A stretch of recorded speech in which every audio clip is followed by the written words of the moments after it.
bricks on the screen, healthcare in between, physics, art, and math got us down this path.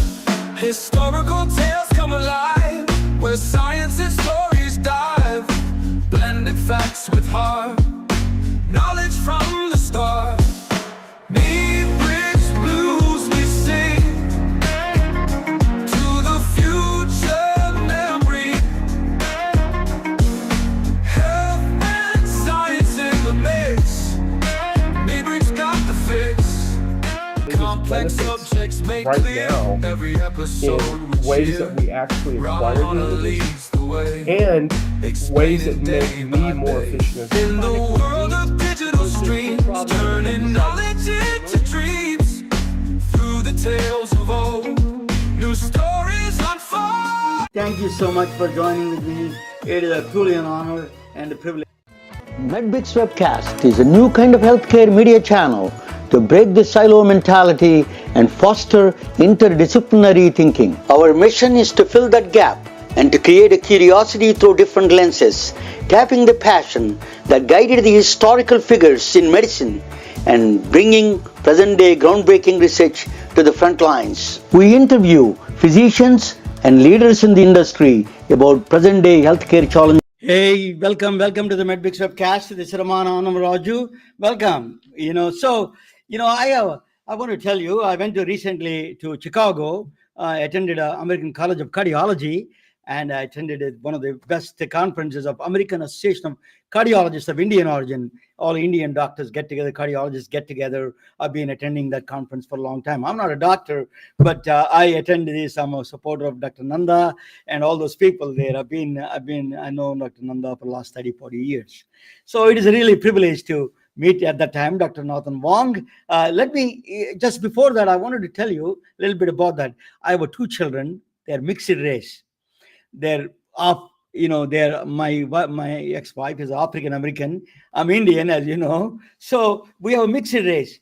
When I was interviewing American College of Cardiology innovation officer Amy Butt, she's a cardiologist. She was on my podcast. I told her I got my children. What the risk factor? She just covered her face with both hands. They're like a double strike. For the kids. So there is no other better person to get that kind of information about the risk factors, cardiovascular risk factors, because she was concerned about me as an Indian is a very high risk factor, and then African American is a much more higher. So it is a kind of a double whammy for us. So I attended Dr. Nathan Wong's thrilling lecture. It's really so informative, so educational. Dr. Wong, let me introduce you. He's a prolific researcher. He's an epidemiologist from UC Irvine, California, UC Irvine. And then he has 400 publications. He wrote several chapters in the books, and he's the director of the cardiac prevention program, and then he's a frequent visit to India. He did a lot of, India is the biggest problem. They have 1.4 billion people. There's a catastrophe in making. A time bomb is ticking for India because they're all now, they're not young anymore. They're getting older. In 20 years from now, it's going to be a huge problem. There's a huge number of older people where the catastrophic problem is going to be there. Let us see what Dr. Nathan Wong says. Let me bring him to the table. Let me bring him to the stage. Dr. Wong, welcome to the MedBix Webcast, sir. It is a privilege to have you. Well, thank you very much. Privileged to be with your group here, and looking forward to an entertaining evening. Should I share my slides here? Yeah, just tell us a little bit about you before you go. Anything that you wanted to say? How did you say about India a little bit, and your trips to India a little bit? Introduce just your background a little bit, if you don't mind. Okay. Well, so I'm a cardiovascular epidemiologist, as you said. Did my Ph.D. work at Yale University, and was born in California and been on the University of California Irvine cardiology faculty since 1988, specializing in preventive cardiology. Been involved in numerous studies and clinical trials, and recently, over the last 7 or 8 years, I've become very involved as an international advisor for the Lipid Association of India. So I've had the great pleasure of meeting so many kind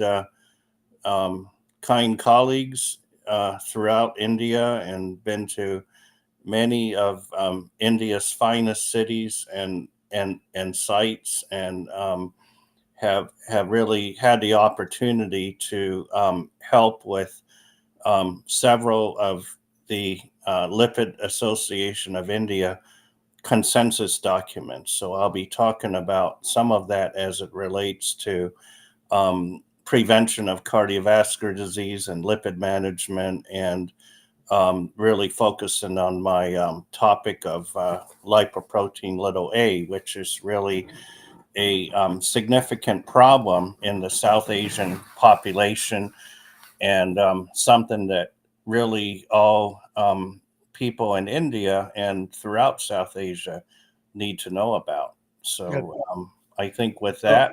Yeah, that's fine. Very good. Thank you so much. I think, as I was saying, South Asian people originally mainly from India, Pakistan, Nepal, Bhutan, and Bangladesh, some from Sri Lanka, where I had the pleasure of visiting last year, as well as the Maldives. And about 20% of the world's population is South Asian, and about 5 million actually live in the United States, probably even more than that now, based on those statistics being several years old. So we know that about, what's interesting is about 60% of the world's heart disease burden originates from India, even though they're only about 1/5 of the world's population. Heart disease strikes at an earlier age among Indians, and higher mortality rates, and about half of all heart attacks in Indian men occur under the age of 50, and about 25% under the age of 40. Dr. Wong, that Yes. in the Hyderabad, I am from Hyderabad, you're saying that the diabetic capital of the world. That's what you're saying. Yeah. Tell us a little bit about Hyderabad here. Yeah, it's and certainly diabetes and metabolic syndrome are very significant problems in the South Asian population, I think, as most of you know. And here we're really looking at the fact that there's a lot of people in South Asia that suffer from premature events. So their average age of severe coronary disease is quite a bit younger, 53 versus almost 59 years of age. And then here, let me just. Yeah, we see it. Maybe that's a little better there, right? Okay. Yeah. The slides are larger. Okay. Yeah. And so here one can see how throughout the United States, South Asian individuals have higher mortality rates than other ethnic groups. Okay. And this is, you see this across pretty much all ages, right? The red line is South Asians, and then the other ethnic groups fall below that. So, there's many determinants of cardiovascular disease that really hold in all populations, but in this article from my colleague, Dr. Kalra, who is from Louisville, Kentucky, he pointed out in this statement he wrote a few years ago that some of the key factors that are important to highlight, right? So metabolic syndrome, we're going to talk a lot about lipoprotein little a, certainly genetics and family history, atherogenic dyslipidemia, psychosocial factors, and then many of our classical risk factors are also very important, right? In particular, diabetes and hypertension and overweight issues and poor diet. We also have, of course, visceral adiposity is particularly common in South Asian individuals, and that, of course, relates to greater levels of inflammation, non-alcoholic fatty liver disease, and insulin resistance. The InterHeart study was instrumental in teaching us about different risk factors among South Asian individuals and other ethnic groups among people who first suffered an acute MI. And so in this study, right, 9 factors identified about 90% of the risk. And you can see here that Dr. Wong, is it before Framingham study? This is a before interheart study. I never heard. No. Actually, Framingham. Interesting you raise that because I did my Ph.D. work with the Framingham Heart Study, and that started in 1948. Remember, so that's the longest running major heart disease study, and Framingham was a prospective study, right? So they started mainly with people free of coronary heart disease, but InterHeart had a different design. It was a case control. They took people who had suffered a myocardial infarction and compared them to people who did not. But what this slide here from InterHeart illustrates is how common and more prevalent certain risk factors, particularly elevated ApoB to ApoA ratio, diabetes, physical inactivity, poor diet, these factors also were more common among South Asians. I mean, they did tend to have less hypertension. Now, this is a fairly old study, so some of this has changed, I'm sure, but it's just important to understand some of the risk factor differences. A more recent study done in the U.S. compared South Asian people in the U.S., and you can see their higher prevalence of coronary disease, 11%, much higher than the other groups. Even African American individuals was at around 8%. Diabetes was 29% among South Asians in the U.S. Oh my! Even double that of diabetes and Hispanics. So, usually thought to have the highest. It is a higher risk than African Americans, South Asians. Yeah, and even Native Americans. Native Americans are thought to have the highest prevalences of diabetes, but the South Asian people, and we've done a lot of work with diabetes as well. That's a whole nother talk about multiple risk factor control, but people have to understand, and your South Asian patients need to understand that diabetes is not just about blood sugar. It's a cardiovascular issue. And if we can get A1C, blood pressure, and LDL cholesterol well controlled, you can reduce risk of adverse cardiovascular outcomes by about 60%. That's what our data shows among, not specifically in South Asians, but among other ethnic groups.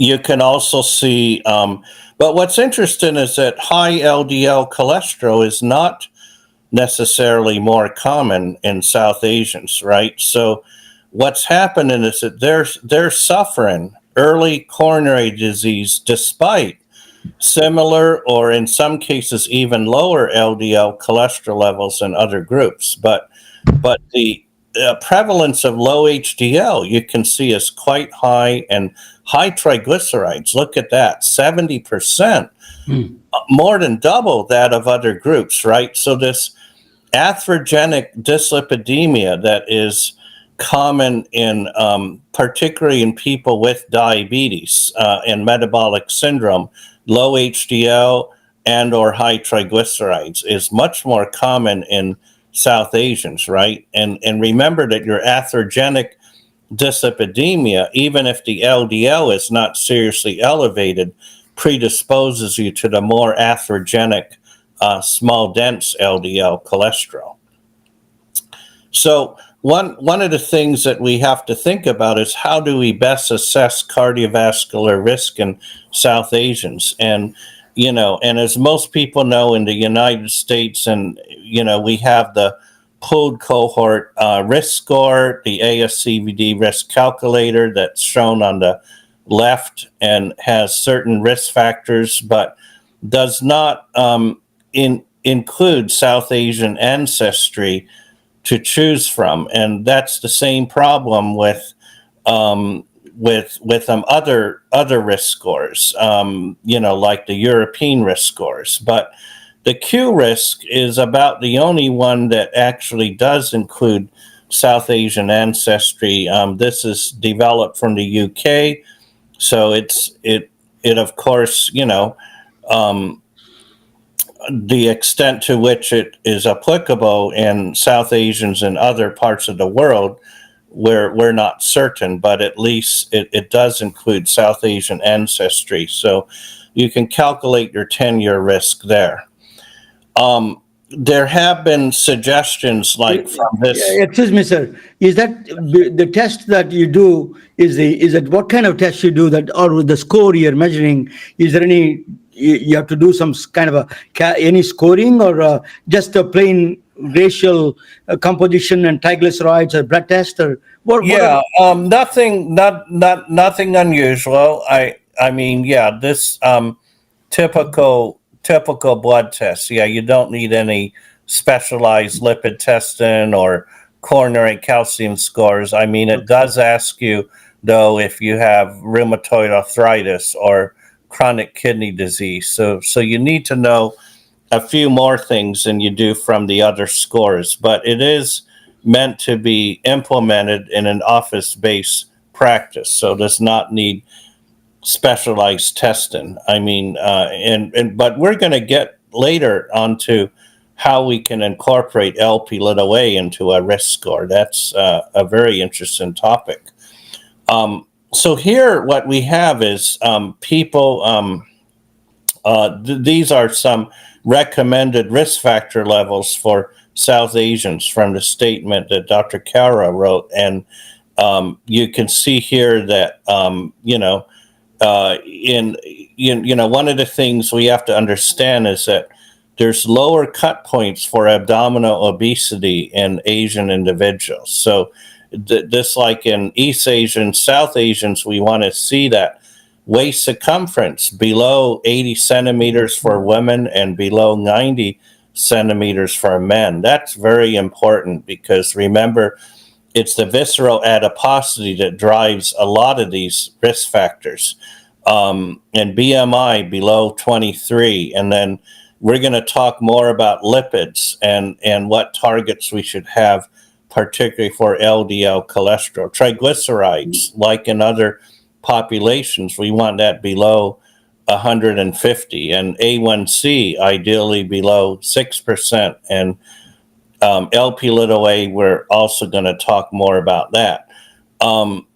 But think about, you know, because South Asian individuals do have higher risk. So we need to really think about all the possible therapies we can to lower their risk. And you know, as we know, there's a lot of attention now about the cardioprotective effects of GLP-1 receptor agonists or SGLT2 inhibitors. And we want the cardiologists to embrace these newer therapies, right? And not think of them just as diabetes therapies. Low-dose colchicine also has benefits. We can talk about that if you want in the discussion. Certainly, this is the only slide I have on tobacco, but tobacco is a problem among the South Asian population. So obviously we need to do what we can to get people to quit smoking, guide them towards smoking cessation. Group programs have good benefits. What about diet, right? So we want to stay away from the unhealthy foods. I just love the food in India because it tastes so good, but That is a very popular dish, popular sweet. yeah, it's not always the best thing, particularly that sweet on the top left there. That's my favorite. Yeah. But I know that if I take too many of those, I'll get even more overweight. So, there's certain dietary recommendations, right? And really, I think we need to try to improve the diet of South Asians, focus more on whole grains, legumes, beans, fruits, vegetables. It's tough to find vegetables, that are not cooked in korma or masala. Does it the composition changes if you cook with the vegetable No, but fat? well, the main problem is you're just adding a lot of calories, right? So let's try to get more steamed vegetables and olive oil. That would be better, right? And then and focus on olive and canola oil, and try to avoid ghee and palm and coconut products and fried foods, right? One thing that not everybody, most physicians have heard of the American Medical Association, but most have not heard of the Academy of Nutrition and Dietetics. And they have many dietitians of Indian and South Asian ancestry, and they have a special group called the Indians in Nutrition and Dietetics that focuses on trying to improve the diet among South Asians. And some of my colleagues are dietitians and here in California and involved in that group. And so I'd love to interview one of them, definitely. Yeah, and certainly I can recommend one to give a lecture for you sometime on how to improve the Indian diet and how there's an Indian Mediterranean diet, right? The Indo-Mediterranean diet you should think about, okay? So I just put these slides just to make sure that people are aware of the newer Life's Essential 8 metrics, right, from the American Heart Association, right? So this really focuses on the diet, physical activity, nicotine exposure, and now sleep health was the 8th thing that was recently added. 7 to 9 hours of sleep a night is optimal, right? Less than that or more than that is related to higher risk. And then recommended levels for body mass index, lipids, blood pressure, and glucose. So this is how important is body mass index, doctor? I interviewed another mathematician. She came up with a new measurement. It's called a body round index. It is a calculus. They put that in. Dr. Eric body Topol roundness index. Yeah, I mean, it's not typically used, and body mass index is of course not the best measure, right? So we were just talking about waist circumference, and I think as far as we need to get physicians to measure waist circumference better more often, because BMI is not very accurate. But these are, of course, just basic measures for the public to be aware of. And there are apps that are completely free to use to do the My Life Check assessment, right? So if you know your values for these different things, you know your total and HDL cholesterol, you know your glucose, you know your blood pressure, then you can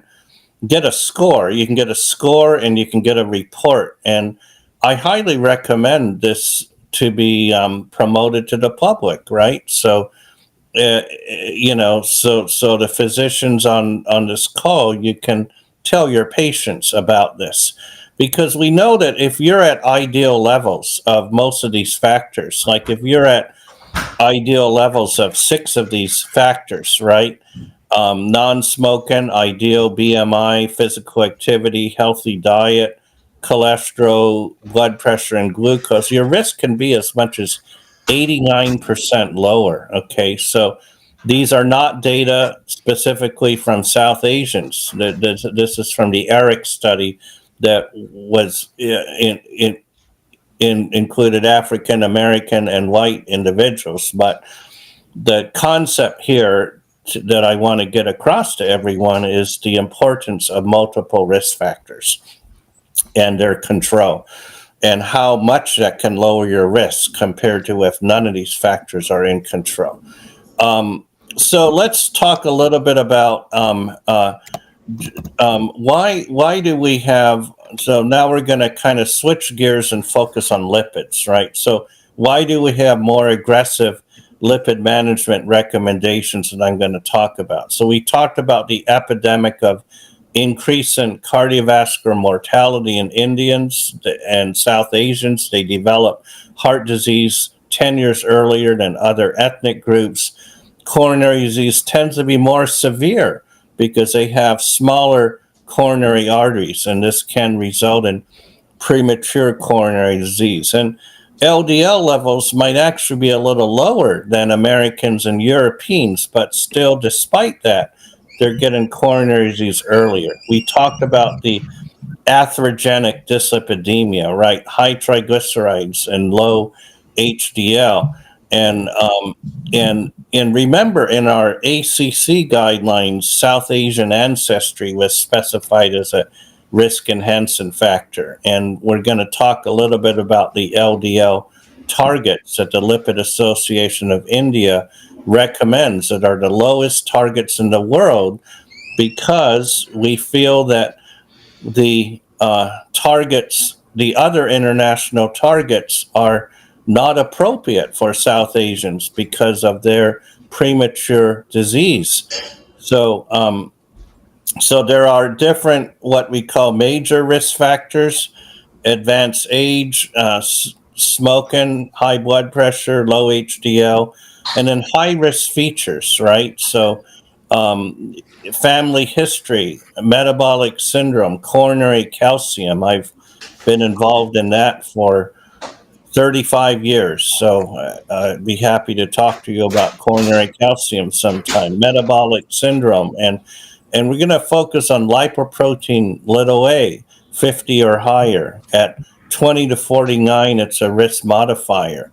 High HSCRP, triglycerides, female specific factors, right? Any physician who sees female patients needs to ask about whether they've had premature menopause, preeclampsia, gestational diabetes, polycystic ovarian syndrome, and other factors that can increase their cardiovascular risk, and then high polygenic risk score. For Indian woman, is it for specific to Indian woman or in general all women? This is in general, but these recommendations are from the Lipid Association of India, so they also apply to Indian and other South Asian women. So when our Lipid Association of India divides people into different risk categories, as you can see, right? So our very high risk people, for example, diabetes with target organ damage or multiple risk factors, higher coronary calcium scores, multiple high risk features, or established ASCVD. And then the extreme risk group, right? So the people with recurrent ACS are in the higher category B extreme risk, and category C, if you still get recurrent events, even if your LDL is around 30. So we want to see these LDL targets below, at least below 50 in our very high and extreme risk groups, ideally below 30, particularly if you're in category B. And then, as I said, if you suffer recurrent events despite an LDL of around 30, this can be suggested for more intensive risk factor management and I talked about the other therapies we need to think about: GLP-1 receptor agonists, colchicine. You got to do everything you can, and even an LDL target of around 10 to 15 can be reached in some of these individuals. So let's talk about lipoprotein a. Okay, this is an LDL-like particle where the ApoB is covalently linked to an ApoA by disulfide bonds. The size is determined by the number of these KIV2 repeats, these Danish type structures. And Lp(a) is pro-inflammatory, pro-thrombotic, and pro-atherogenic. It's primarily genetically determined, okay? So what you're seeing is that levels pretty much reach your adulthood levels by the time of adolescence. Levels tend to be higher in women, and particularly in postmenopausal women. So that's where you might want to retest it after a woman has gone through the menopause. Current international recommendations note a normal level is below 50.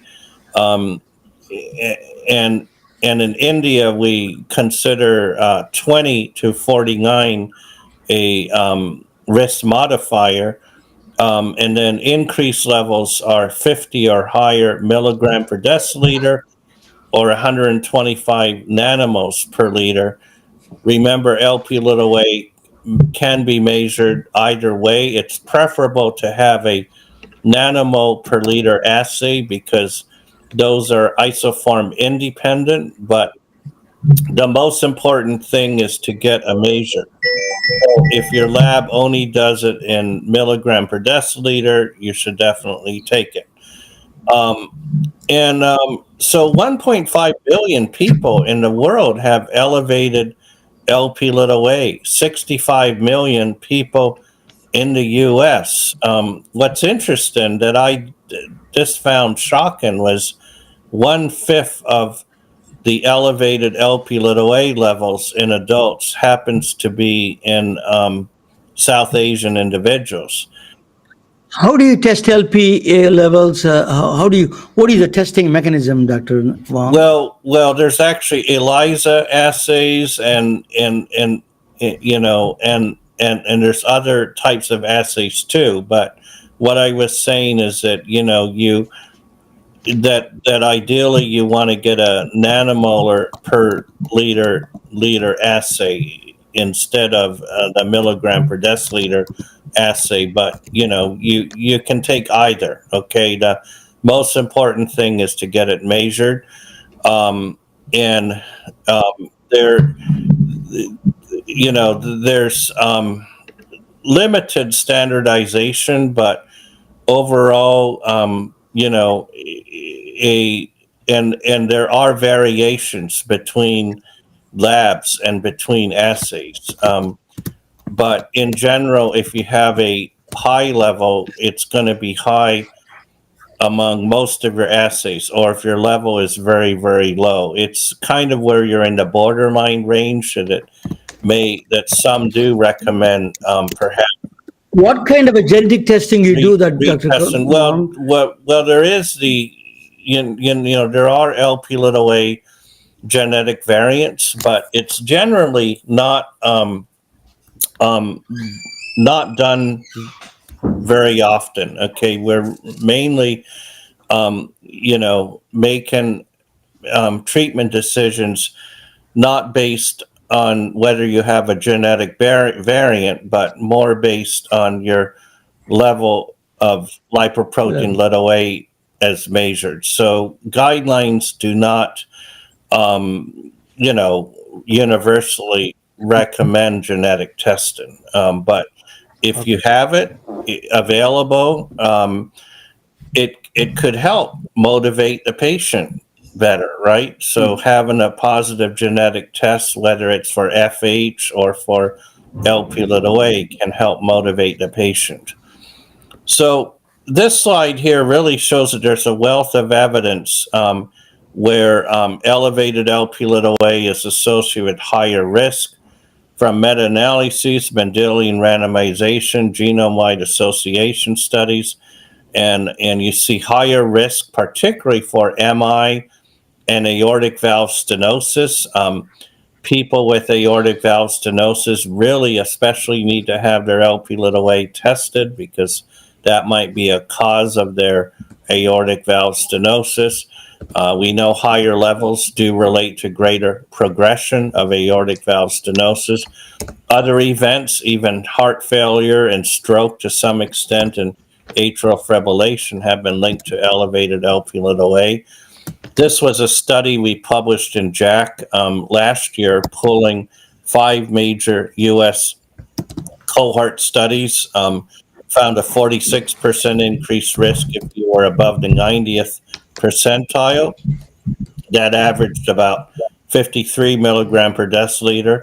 And importantly, we found that it was a stronger risk predictor in people with diabetes. So if you have diabetes and you're in the above the 90th percentile, you have a 92% increased risk. So as I said, 1 in 4 individuals in the world with elevated LP(a) happen to be in South Asia, or I should say 1 in 4 people in South Asia have elevated LP(a), but that's a large number of people, right? 495 million, far more than we see in North America. And you can see that compared to other ethnic groups, except for African Americans and people of African ancestry, South Asian people have higher LP(a) levels. And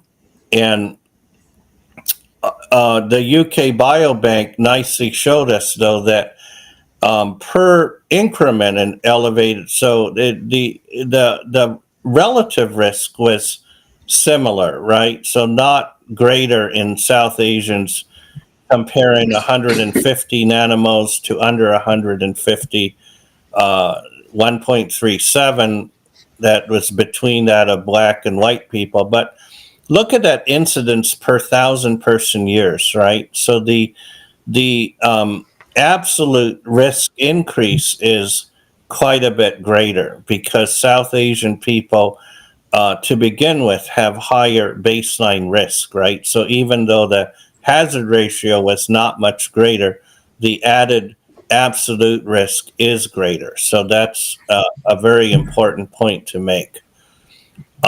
Here in the Inter-Heart study, an elevated LP(a) was associated with more than a 2-fold greater risk of myocardial infarction. This was greater than we saw from the other ethnic groups, right? So like in Latin Americans, it was 1.67, Chinese 1.62, but South Asian people 2.14.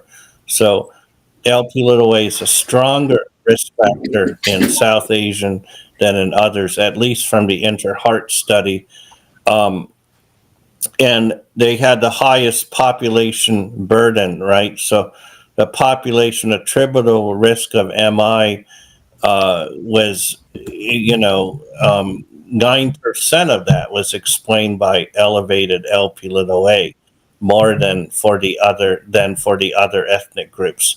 So our guidelines really around the world are uniformly aligned on family history, and this is in the U.S. These are U.S. guidelines, but most recently the NLA has adopted universal screening at least once in all adults. And important to understand that also the European and Canadian guidelines and the Lipid Association of India recommends universal screening. So we go to the LP(a) testing recommendations from the Lipid Association of India. Once in all adults, at least 18 years of age, Is it widely available, Dr. Wong, this LPA LPA testing is testing? very widely available, and in fact, you would be surprised. I was walking around the little streets of Delhi. You know those like alleyways and New Delhi Yeah. with all the cheap restaurants and little Yeah. stores and with motorcycles crowded. It's amazing. I just randomly walk around and you see laboratories testing LP little a. So I think it's Interesting. more available in India than gosh, I don't know. I would. I think it's easier to get it off the street in India than here in.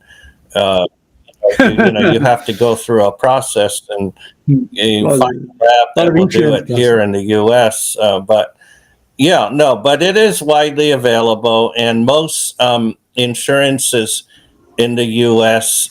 Do seem to cover it. My cardiology colleagues don't seem to have any problem ordering it.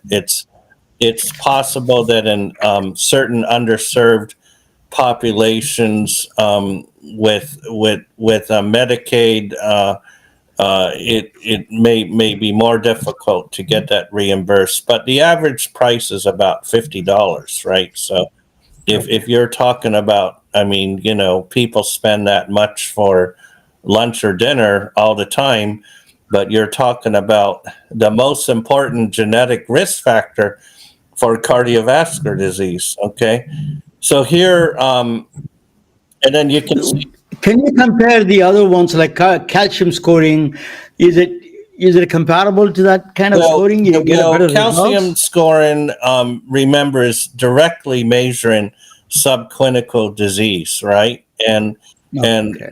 and so we really see these as complementary, right? So in somebody with a high calcium score, a high LP little a does seem to add further added risk, right? Whereas in somebody with very low risk due to a zero calcium score, the LP little a seems to be less important. That's what the published studies are showing. Um, so other Kavana is teaching me subclinical thing. Yeah, I learned yeah, from her. but certainly, and we're very aggressive about lipid management in India based on the extent of subclinical disease. So certainly, it's a good idea to get a calcium score to see where you stand and if you have subclinical atherosclerosis, because that would warrant more aggressive lipid management for sure. So other patients with like premature ASCVD, FH, family history of premature disease or recurrent events, patients after an ACS, these all should be considered for an LP little a testing, right? And remember, 20 or higher indicates some modest increase in risk. 50 or higher is definitely high risk status. Um, Testing throughout the world and here in the United States is very, very poor, right? All these studies from well-known institutions show, for the most part, less than 1% are being tested, and so it's a big problem. We need to promote LP little a testing. We have a best practice advisory. We implemented it UC Irvine. So patients who have a history of ASCVD, personal or family history, aortic stenosis, or FH, or elevated LDL 190 or higher, the physician gets sent a message to consider LP little a testing. So we have some evidence that testing rates have increased because of that.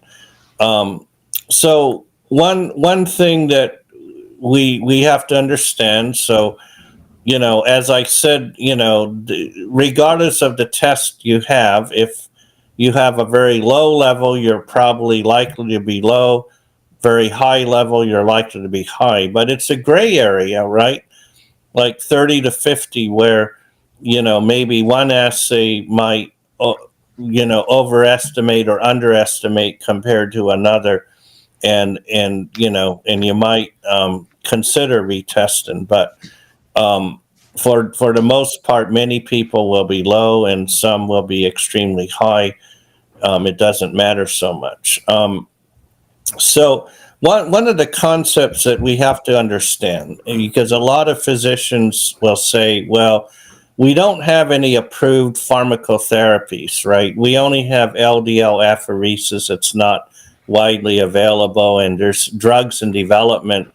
Not part of this talk, but I'll leave a few minutes, hopefully, for discussion. I'm almost finished here, but the point here is that you identify a patient with an elevated level, right? The higher the level is, like in the dark blue bars, this person has a lifetime risk of 43% if they have many risk factors. But if you just reduce those risk factors, reduce the risk factor burden, you can reduce that excess risk from 43% down to 9%, right?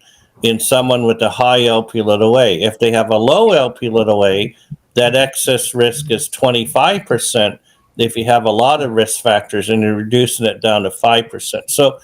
So the point is, you find someone with elevated Lp(a), it is actionable, and you want to lower their overall risk. So improve their lipid management, their diabetes or hypertension, get them to stop smoking, follow a healthier diet. So all these things, right, as shown on the bottom here. So it's a risk-based prevention approach. In the high risk people, as I said, consider these other therapies, aspirin, even GLP-1 receptor agonists, colchicine.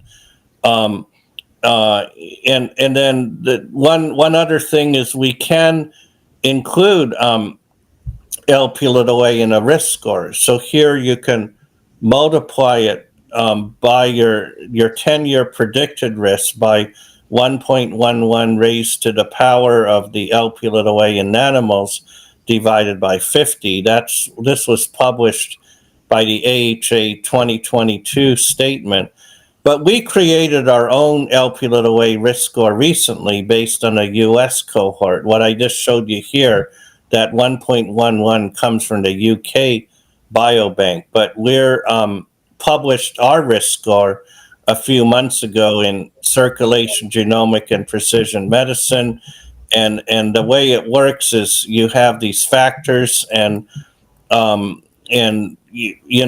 now we don't yet have an app, but we're hoping we can develop an app for this. But the idea is that in a patient without Lp(a), with the risk factor profile shown there, their risk would be 17.9%. But you add in that Lp(a) elevated in this black male at 80 milligram per deciliter, your risk increases to 24.2%. So you can see how a risk score like this can promote clinical actions. You would definitely want to put that person on a statin if they're at 24%, but if they're at 18%, maybe you're kind of on the borderline and the patient may be reluctant. So you want to think about that.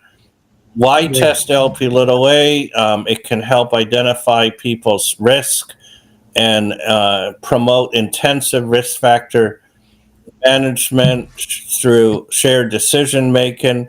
Ultimately, it may help in healthcare savings by preventing events. And then the last slide here, this kind of summarizes, right, our prevention strategies for South Asian patients, taking care of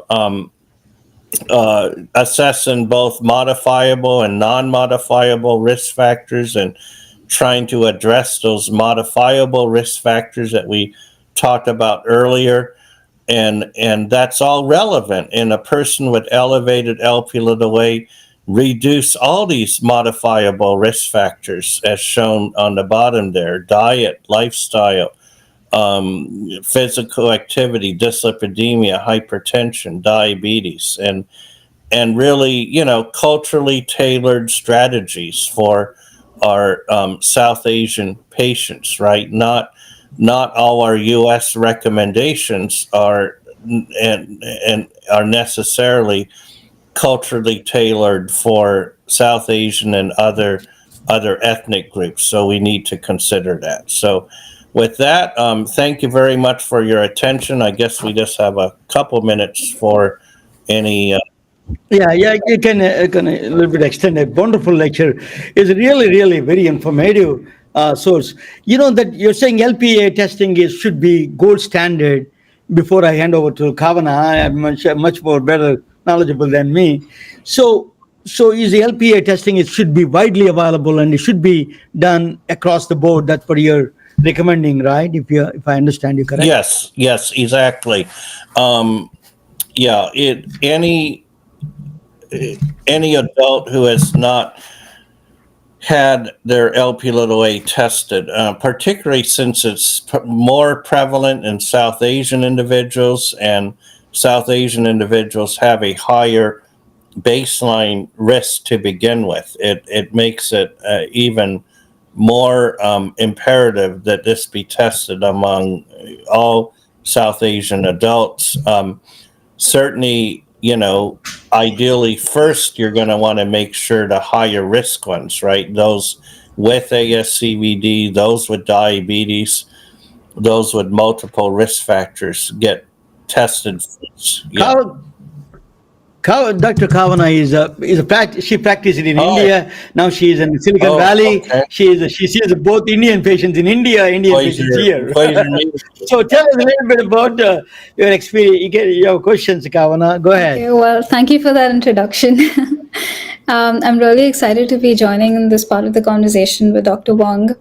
Now, we've heard about your tremendous impact in preventative cardiology, and I'd just like to spend the next few minutes exploring your perspective on innovations in this area. So you've spoken before about the concept of residual risk and that layer of danger that still remains even after we still check all the boxes, like what you mentioned: hypertension, LDL levels, and waist circumference, and so on. Now, despite advances, residual risk still remains a major challenge in cardiometabolic diseases. So, where are we still missing the mark, and what new strategies do you see emerging to kind of close that gap? Yeah. So I think still, our even this treatment of traditional risk factors like lipids is highly inadequate, right? We know even among all our patients throughout the University of California system with ASCVD, about over half are not on a high intensity statin, and only about half of those who are adequately controlled. So lipid management needs to be improved. Blood pressure, we're doing better, but that can still be improved. Diabetes, we can also improve. But I think one of the things where we're missing the mark is we now have newer evidence-based therapies with cardiovascular benefits that are still not widely used, right? Particularly the GLP-1 receptor agonists, SGLT2s. Of course, heart failure people have embraced them because of their heart failure risk, but we're not maybe thinking of all these, particularly the GLP-1s, as cardiovascular risk reducing drugs, right? We're stuck on thinking of them as diabetes and perhaps obesity therapies. But our patients need to understand, right, that it's not just about, they're not just about losing weight. They're about reducing cardiovascular risk factors. And we've projected that if if all adults are, if eligible adults with overweight or obesity are put on, say, for example, tirzepatide or semaglutide, right? 93 million U.S. adults would qualify, and we could prevent 1.5 to 2 million cardiovascular events over 10 years. So the benefits are staggering, and we're not using these therapies as often in our higher risk patients as we should. Also, low dose colchicine, right, shown by several clinical trials to have dramatic benefit, and it's an inexpensive therapy, right, under $100 a month, many times under $50 a month. So that's in the guidelines, acute coronary syndrome and chronic coronary disease guidelines. It may be a relevant question here that I have.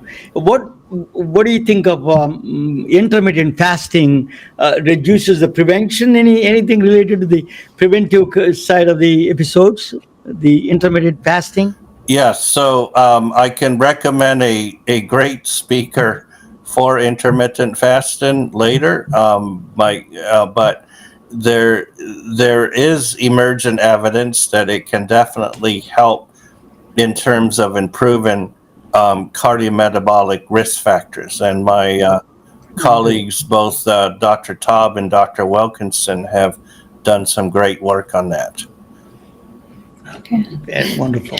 So It is totally an honor to talk with you, Dr. Wong. You really gave us so much information. It's a really golden, it's a really our benefit to the physicians, health, people like Kavana can get benefit from all the studies you have done. Definitely. You're truly an asset and a treasure for the American cardiology field. Thank you so much for joining with us, Dr. Wong. No, it's certainly a great pleasure to meet with you all today, and really enjoyed the opportunity. And you all take care. Thank you so much. Thank you all. Good night. We are retelling their stories through our patented designs that can be worn on scrubs, t-shirts, printed on conference bags, and endless other promotional materials. Daily Wear for Medicine is the first ever of its kind to create curiosity in medicine through visual art. We at MedBricks are celebrating unsung heroes of the past who made enormous contributions to the field of medicine through our unique campaign called Daily Wear for Medicine. You can wear it, carry it, and give it